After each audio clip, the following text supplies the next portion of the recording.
இருக்கும், சாப்பிட்ட மாதிரியே இருக்காது, அந்த மாதிரிலாம் இருக்கும், மோஷன் சரியா போகாது, அல்சர் பிரச்சனை எல்லாமே ஆரம்பிக்கிறதே வயிற்றுல இருந்து தான். இந்த வயிற்றுல சுத்தம் பண்ணிட்டீங்கனாலே ஆட்டோமேட்டிக்கா நமக்கு நோய் நொடி இருக்காது.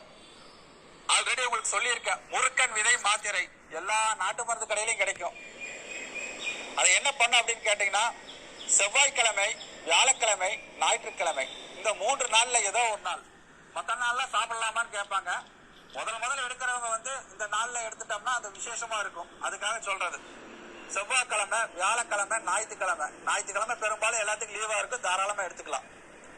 காலையில எந்திரிச்ச உடனே என்ன பண்றீங்க அப்படின்னா, ஒரு 4 to 5 சூரிய உதயத்துக்கு முன்னாடி 2 மாத்திரை எடுத்து சுடுதண்ணியில முதல்ல முழுங்கிடணும். முழுங்கிட்டு கொஞ்சம் வாக்கிங் போகணும். அதுக்கப்புறம் வந்து பாத்தீங்க அப்படின்னா சுடுதண்ணி வச்சுக்கணும். அந்த தண்ணியை கொஞ்சம் கொஞ்சமா குடிக்கணும். அப்ப தண்ணியை கொஞ்சம் கொஞ்சமா குடிக்கும் போது என்னன்னா, வயிறு நிறையும் போது உள்ள அலாசி வயிறு வலிச்சுட்டு தான் பாத்ரூம் போகும். ஒரு 6 to 7 தடவை போகும். அதுக்கப்புறம் பாத்தீங்கன்னா கருப்பு கருப்பா போக ஆரம்பிக்கும் உடம்புல இருக்கும் கழிவுகள். இது எடுக்கும் போது என்னன்னு கேட்டா உள்ளுறுப்புகள் எல்லாமே சுத்தமாகும். இப்ப இது போட்டீங்கன்னா, இப்ப கிட்னி பேஷண்ட் இருக்காங்கன்னு வச்சுக்க, மூச்சு வாங்குது அந்த மாதிரி இருந்தா இந்த 2 மாத்திரை போட்டு விட்டாங்கன்னா உடனே கிளீன் ஆயிரும். அடுத்த நாளே கிளீன் ஆயிரும், அவங்க ரெடி ஆயிருவாங்க. நுரையீரல் இருந்தாலுமே இல்ல கல்லீரல் பிரச்சனை இருந்தாலுமே, உடம்புல எங்கேயாவது தேவையில்லாத இடத்துல நீர் கோத்திருந்தாலுமே இந்த நீர் வந்து வயிற்றுல இருக்கிறதெல்லாம் அடிச்சுட்டு பாத்ரூம் மூலியமா வெளியில கொண்டு வந்துடும். கிட்னியில கல்லே இருந்தாலும் அடிச்சுட்டு வெளியில வந்துடும். இது எல்லா நாட்டு மருந்து கடையிலையும் கிடைக்கும். அதே மாதிரி அல்சர் இருக்கிறவங்க சாப்பிடலாமா? சாப்பிடக்கூடாது. அல்சரை சரி பண்ணிட்டு தான் சாப்பிடணும். அல்சர் இருக்குது அப்படின்னா என்ன பண்ணணும்? தேங்காய் பால், வாழைப்பூ, மணத்தக்காளி கீரை, இது 3மே வந்து ரெகுலரா தேங்காய் பால், தாய்ப்பாலுக்கு இணையான பால் தேங்காய் பால், வெறும் வயிற்றுல காலையில் எந்திரிச்சு தேங்காய் பாலோட சாப்பிட்டு பாருங்க. வெறும் வயிற்றுல தேங்காய் பால் எடுத்து குடிச்சு பாருங்க, புண்ணெல்லாம் ஆறும்.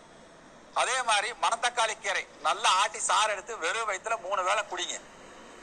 அதே மாதிரி வாழைப்பூ நைட்டு எல்லாம் ஆஞ்சு காலையில் எந்திரிச்சு நல்லா ஆட்டி சாறு எடுத்து குடிங்க, தீரும். நெஞ்சு கரிச்சலே இருக்கும், புண்ணா இருக்கும், எது காரம் சாப்பிட முடியாது, இந்த மாதிரி இருக்கவங்க என்ன பண்ணணும் அப்படின்னு கேட்டீங்கன்னா, மோர் சாதம், அதுக்கப்புறம் பருப்பு சாதம், இந்த மாதிரி இருக்கிறத மட்டும் நீங்க சாப்பிட்டு பழங்கள் எடுத்துட்டு, இந்த அல்சர் பிரச்சனை இருக்கிறவங்க இந்த வயிறு சம்பந்தப்பட்ட பிரச்சனைங்க எடுத்துக்கலாம். இந்த வயிற்று பிரச்சனையினாலதான் எல்லா பிரச்சனைகளுமே வருது. சாதாரணமா சொல்ல போனா, உடல் கழிவு சரியான நேரத்துல போகல அப்படின்னா ரத்த சுத்தம் இல்லாம தோல் சம்பந்தப்பட்ட வியாதிகள் வர ஆரம்பிச்சிடும். நாடி பார்த்தாலே தெரியும்.